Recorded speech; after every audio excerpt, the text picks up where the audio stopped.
Ayan, so mayroon tayong kakausapin dito mga kababayan na initisin din natin. Si Aling, anong pangalan mo ma'am? Subi. Subi, oo. Taga rito yan sa Taguig. So, madam, sino ibinuto mo? Si BBM po. Yung si BBM. Sa tingin mo ba, madam, si BBM makakatulong ba sa pamumuhay mo dahil siyang ibinuto mo? Siguro. Hindi ako sure. Maasa rin kayo, no, na kagaya nung iba na gano'n ng, ilang taong ka na, madam? 48. 30. Pero ayon doon sa mga kwento-kwento, na mahusay daw ang mga Marcos. Sa tingin mo ba, totoo kaya yun? Yun ang mga sabi-sabi ng tao dahil nung kapanahonan ni Marcos, medyo tao na rin ako. Naabutan ko pa yung people's power.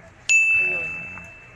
Noong araw kasi, mura lang ang pera. Pag hinagisan ako ng magulang ko ng 5 sentimos, masayang-masaya na ako, lalo na 25 sentimos. Alam ko may sukli pa yun. Kaya para sa akin, mainam kong si Marcos. Yung mga siguro may mga nagkwento sa mga magulang mo kung paanong pamumuhay nila panahon ni Marcos. Ano ba yung mga kwento ng mga ninuno nyo, yung mga mas matatanda sa inyo?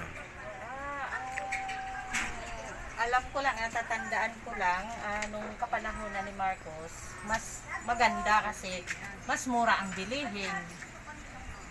Hindi kagaya ngayon na sobrang mahal. Yun lang ang alam ko. Sa tingin nyo ba kaya niyang gawin yung 20 pesos na lang daw ang 1 kilo ng bigas?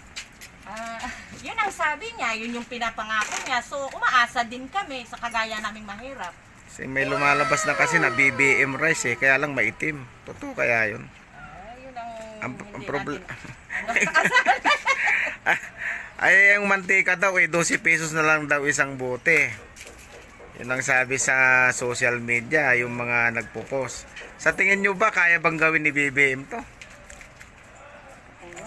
Ewan lang, siya na lang din yung makapag-ano yan kasi marami ding taong umaasa na ibababa niya lahat ang presyo. Pakiramdam nyo ma'am, aangat ba ang buhay ng Pilipino ngayong si BBM ang nanalo? Ako wala akong masabi dyan, pero kasi yun ang pangako niya na maging mapabuti ang Pilipino pag siya ang naupo. Basta't sama-sama. Basta't sama-sama tayong lahat. Ayun. So, maraming salamat sa iyo, madam. Ano Okay. ulit pangalan niyo, madam? Sobi. Ayan, si Sobe. Garcia. Ayan, okay.